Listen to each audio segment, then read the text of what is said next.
Hello, and welcome to the Success Showcase. I'm your host, Eric Lopkin from the Modern Observer Group, and with me, as always, is Chip Janiszewski from the Happiness and Success GPS. How you doing this week? Doing great, Eric. How are things in Middletown? Things are good here. Of course, we are well into fall, and in some places in the country, we're heading into winter already. Yep. Heard, No. heard, heard this morning that the northern peninsula in Michigan is expecting 2 feet of snow. Yep. Upper Peninsula, Yep. the Yoopers. That's what they call that. The Yoopers. There used to be a band called the Yoopers out there. It was really really funny. But yeah, out here it's just gorgeous. It's peak. I mean, last week I was up in Vermont for several days and hit peak up there, and now it's like that down here. So double dose. It's just gorgeous right now. Yes, it's a nice time of year. And of course, as we're recording this, it's, mid October. Halloween is around the corner. The number one movie this past weekend was the final chapter in the Halloween movies. So we thought this would be the perfect time to talk about fear. And of course, we've mentioned it before in terms of, mindset, but we're going to dig a little deeper how you can deal with fear and why you should not let it control your life. And that's really the biggest part of this because over the past several weeks, I have dealt with a couple of people who suffer from panic attacks. I have dealt with a couple of people who they've got great ideas, they've got great goals, and they're letting fear stop them from moving forward. So that's what we're going to be talking about is, what fear really is and how you can get past it. Yeah, there's the acronym out there that fear stands for false evidence appearing real. And we talk a lot about how our minds are, we are our own worst enemies when we are wasting the present moment by dwelling in the past, feeling guilt and all the different things that we've done wrong, or worrying about the future, which hasn't happened yet. Instead of, especially on this beautiful October day, although it's cloudy out, just looking out into the woods and noticing all of creativity that's around us, all the wonderful things. So basically, it's what you focus your mind on. And if you get hung up on that, it's human nature to do so. And what we always like to talk about is tools to really, it starts with a positive mindset and just maintaining it, plain and simple. We've talked about this many times before. It's what I teach, it's what you practice. And it's so important. Just realizing that it's always going to be there. So all we're talking about today is things that you need to be aware of so that you can make it less intrusive on your life because it is your choice. It is. And, I had a very interesting conversation with someone about fear and how it's generated. And fear generally comes from what's referred to as your primitive lizard brain. This goes all the way back, to the start of life when, fight or flight was literally a matter of life and death. And we still have that part of our brain. And that part, and a lot of it is subconscious, it believes that its job is to protect you and to keep you out of harm. Now, the problem with this is that that part of the brain doesn't actually know what causes harm. So anything that's unknown to it, it assumes to be dangerous and it creates a fight or flight response and it generates fear. Now, of course, we know that most of the things that are out there are not dangerous to us and we need to go into the unknown. But this very primitive response holds people back. And the most important thing is for people to understand that this has nothing to do with what's actually out there in the unknown, what you're actually dealing with. It's literally a chemical response within your brain that doesn't have any more knowledge than any other part of you as to what's coming up.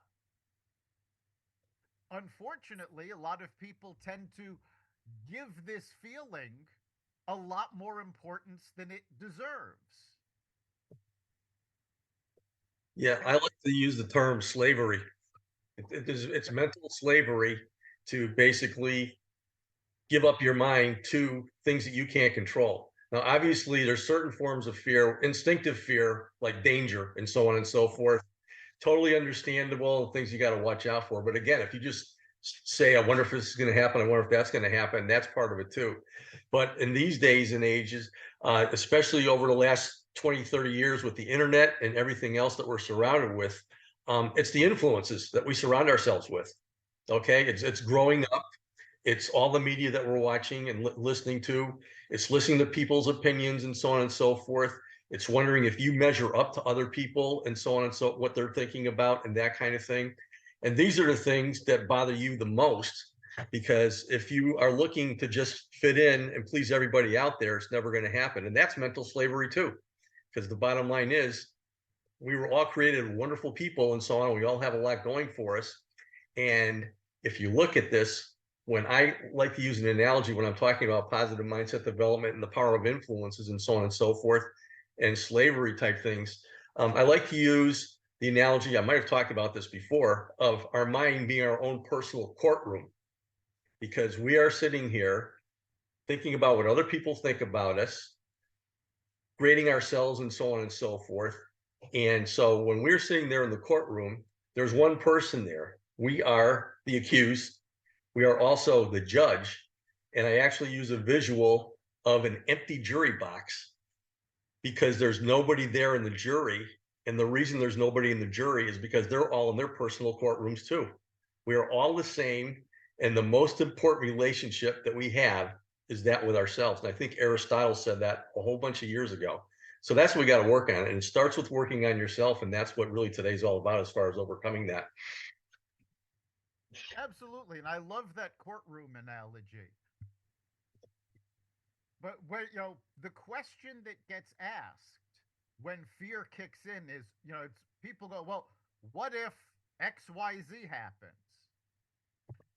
And because of the chemical reaction that goes on in your brain, you tend to focus on that question. But you can also turn that around and go, well, what if XYZ doesn't happen?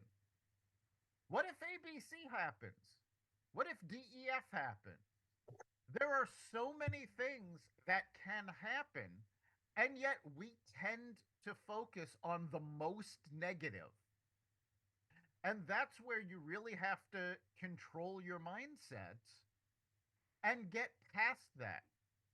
Because if you take a look, an objective look at your life to this point, 99.9% of the time, that worst case scenario that you were so worried about never happens. Yeah, I think was the Mark Twain quote, something to the effect. In my life, I have known many problems, most of which have never happened. Yes, and it's so true. We generate problems that don't exist because we worry about things that aren't going to happen.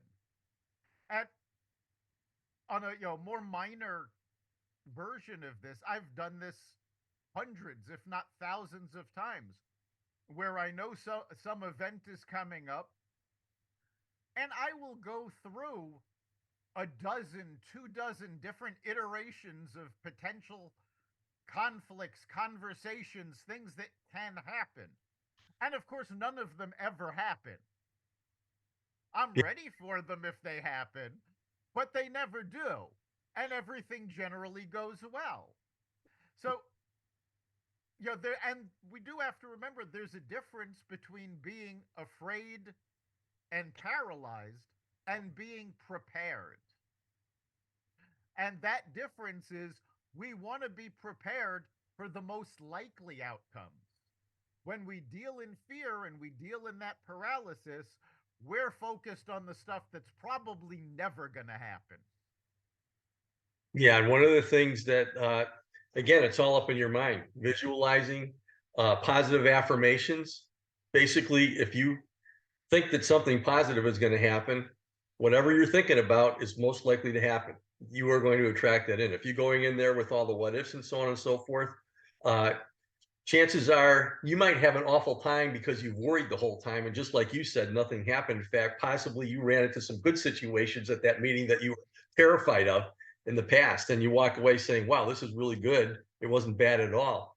And it, again, we're just mental slaves to all the things that haven't happened yet, or all the things that we feel guilty about forever and ever, yet we can give that up. It's just the bottom line is even criminals get out of jail. Why should we keep ourselves in jail that for stuff that we did 20, 30, 40 years ago and comes back again and again and again? It's easier said than done, but you got to be aware that you do have the power to overpower that with positive thinking. So You do. And there's another aspect to fear that most people don't usually talk about. But that fear causes anxiety. But that anxiety is essentially energy. It's getting your heart pumping, it's getting yourself revved up. When that happens, you can use that energy because you can redirect it into something positive. If you're, if you're afraid of a situation and you're thinking about the worst possible thing, well, you can then go, well, if I put a little work into this, I can turn this into you make it the best possible thing. And then take that anxiety, take that stress level and pour it into the work to turn that around and use it to your advantage. This way, you're completely overcoming what you were afraid of and really turning it into something positive. yeah, you can go online and you can actually Google top lists, Tony Robbins and Jack Canfield, as far as how to overcome fear. I took a look at those to prepare for today. Um, One of the ones that does stick out is exactly what you just talked about by Tony Robbins. It says, recognize that fear can work to your advantage. And it says, when you feel fear, your soul wants to tell you something, so listen. View the fear as a piece of information instead of a threat to your survival. When you use anxiety to your advantage, it can't ruin your life. In overcoming fear, it becomes your ally, a critical source of guidance to reach your full potential. So it's most important just to stay in the present moment and think about it. Ask yourself, is this real? And think about what the message is that this is trying to tell you, and then realize, put some positivity in there, overpower with some of the positive thoughts. I talk about gratitude journals and things like that um, to guide you over that. But if all you're thinking about that is, then you're just going to build that up, and it's going to really, again, cause anxiety and a whole lot of negative things. But you're doing it all to yourself with your thoughts. Absolutely. And of course, Tony Robbins said that better than I ever could. But True. you're right about, we're doing this to ourselves. And it's where the statement "you are your own worst enemy" comes from. Because we put ourselves through these things. No one else is doing this, no one else is generating it. It's all self-generated. And since the fear is self-generated, the solution can be too.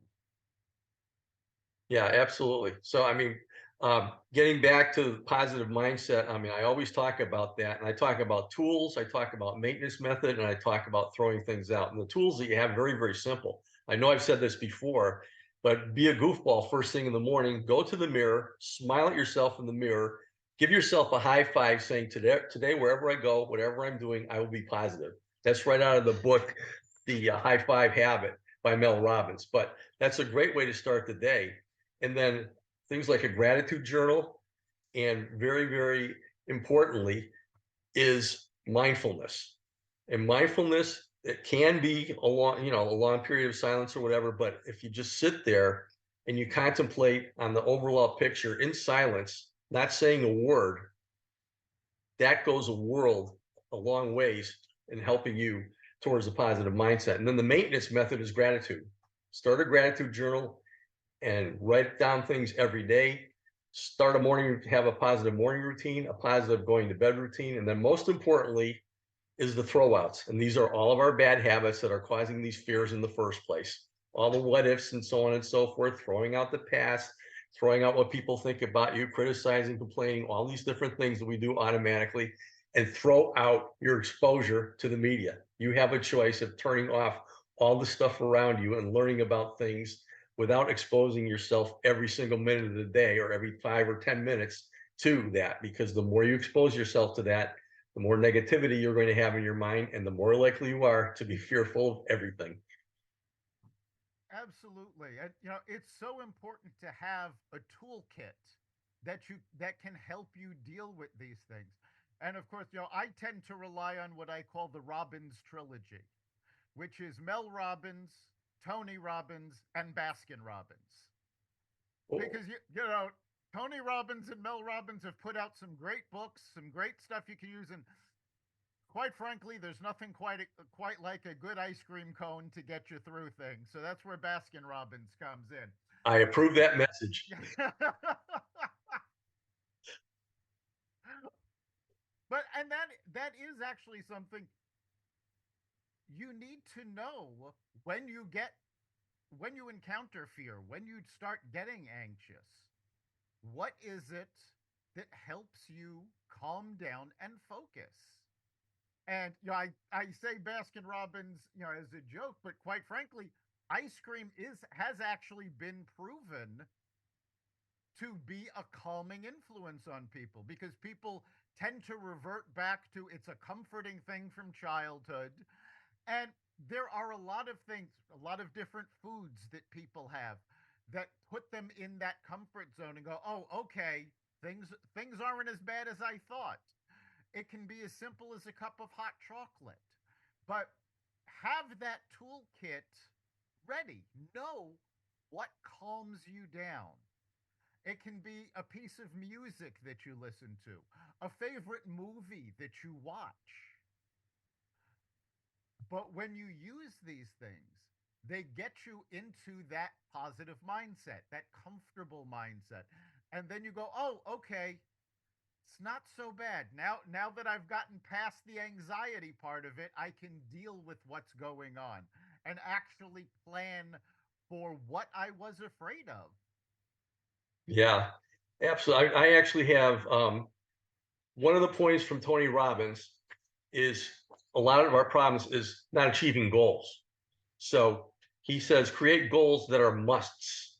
Okay. Oftentimes, the process of overcoming fear becomes stymied by uninspiring or elusive goals we set for ourselves. So turn around and ask, what life do you really desire? What's your passion and purpose, and that kind of thing? And set your goals according to that.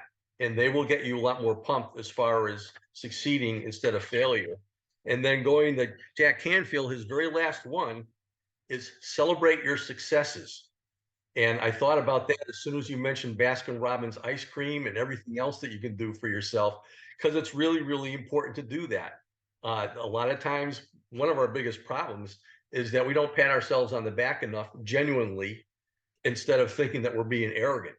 And it's okay to do that, to just genuinely pat yourself on the back when you achieve things, because that's what we're supposed to be doing. And that's, what our creator would like to see us do. That's what we're celebrating. So, you know, celebrate your successes. Life doesn't have to be, oh, okay, people are going to look down on me if I'm being successful. That's part of what the influences out there say, and they're 100% wrong.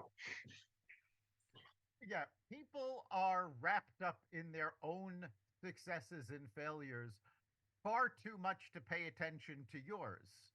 So while we all think everybody's looking at us going, "Oh, they didn't succeed, they failed at this, they failed that," they're all worried about what they're succeeding and failing at. They're not worried about what you're succeeding and failing at. That's something that we project that doesn't exist. Yeah, it goes back to the empty courtroom. Yep, It's where it is. it really does. And that's something, again, all of this is generated by us. And part of it is that fight or flight reflex. And part of it is something that's been referred to as analysis paralysis. You're so worried about what could happen or what's going to happen that you're planning for every single outcome and you never actually do anything. And in fact, I was dealing with someone recently. They're launching their own business, but at the same time that they're launching their own business, they're afraid of not having the income. So they're also looking for a job. And those two things are taking energy away from each other. So either they need to be looking for a job or they need to be starting their business and really put the energy into one or the other. Dealing from a position of fear, where you're saying, well, let me make sure I've got all the bases covered, generally keeps you from succeeding because you're not putting the effort focused into one thing that you can succeed at. Yeah, and if you are focusing on the wrong primary result, obviously it's really important to have the income. If that's the driver for everything and you're not getting there, that really knocks people out. The most important thing you need to do is, again, get back to what is your passion and purpose in life? What are you good at? What do you want to do? And so on and so forth. And if you have to have a job on the side while you're working towards that business that's going to help you succeed with that, and you put it in perspective that that's actually getting you one step closer to that, as opposed to I have to do this and so on and so forth from pressure.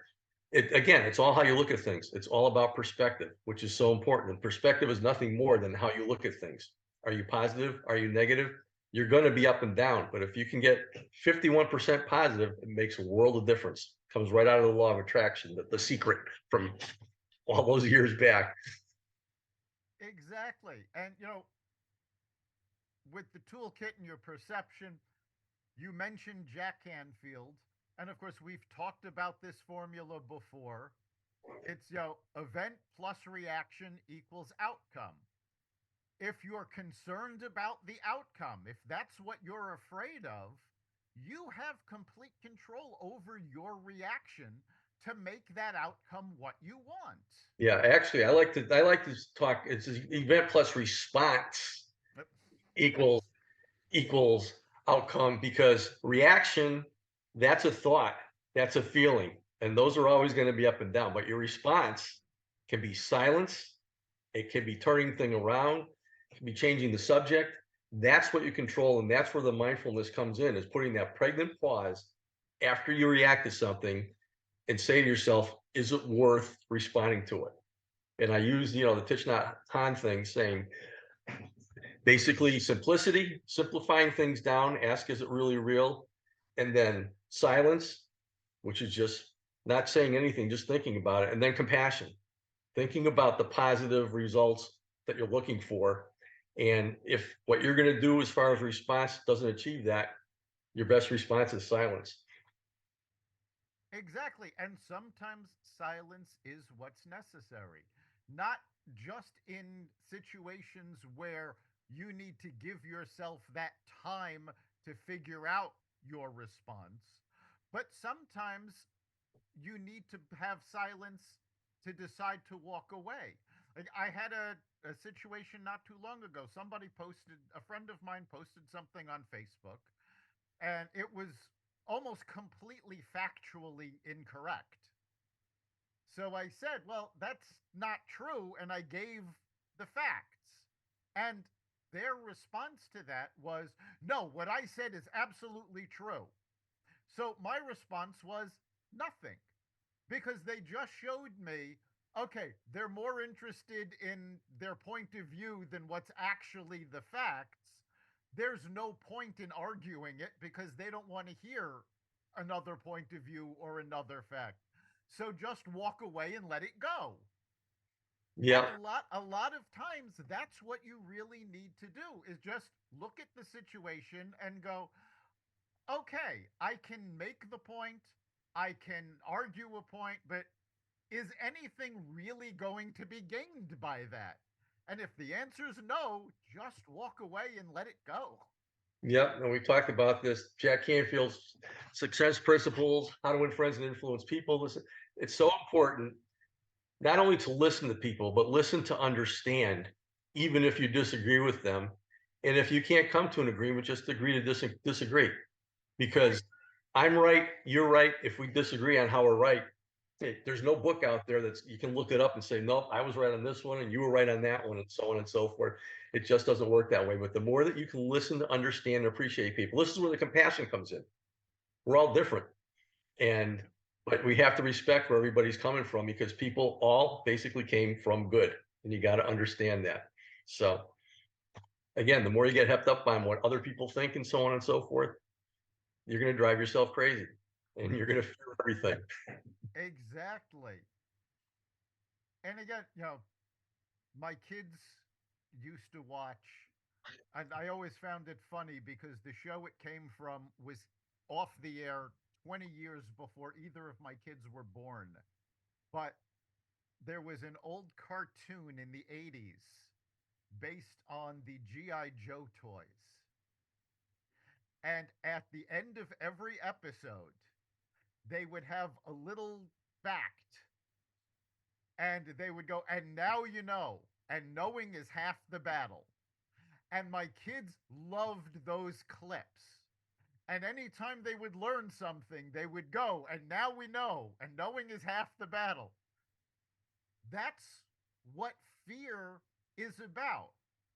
If you know what's going to come, if you know how you can respond, if you know what your options are, that fear subsides because knowing is half the battle. Absolutely. So yeah, the more you know, the more you grow. And we've said it on this podcast numerous times. The more you learn, the more you earn. It's all about actually understanding. Keep learning, keep growing, keep finding out new things. And the more you know, and the more you're comfortable with, the less that fear has a hold on you. Yeah, and use what you know with compassion with others instead of say this, and this, because you know better than to do that. Exactly. You don't want to be lecturing people. You want to be talking with them. And again, there's a difference between knowing the facts and knowing what to do with them. There's an old saying: knowledge is knowing that a tomato is a fruit. Wisdom is knowing not to put it in a fruit salad. It's not just enough to know facts, you have to understand how to use them and how, that and your wisdom and compassion all combine to help you overcome the fear. All right, so we are just about at the end of our time. So, Chip, what do you think the big takeaway for our listeners is this week? Well, start with positivity, start with perspective, and let that overrule negativity because it does every time. Negativity is never going to go away. Canfield came up with a great last, just a little exercise, a mental trick. It says, recognize fear for what it is. And it says, this is a mental trick your ego uses to protect you from negative outcomes it imagines. You create your fear and you have the power to dissolve it at will. Think about something that you're afraid to do. Now replace that fear with this first sentence says, I want to blank, and I scare myself by imagining blank. Transform that to, instead of scaring myself by imagining blank, I will do this. And get into a habit of doing that. Repeat that several times for that instance. And the more you think about the fear and what you're going to do, just think about it. You're going to realize that that fear is really not real. And what you're going to do about it is a positive thing. So, whatever tricks you can use, it's really, really important. But when you're thinking about fears, think about something positive on top of that. Thinking about something that you've accomplished, that you've done well for other people, and so on and so forth, instead of what you're bringing against yourself in your own mental courtroom. I like that.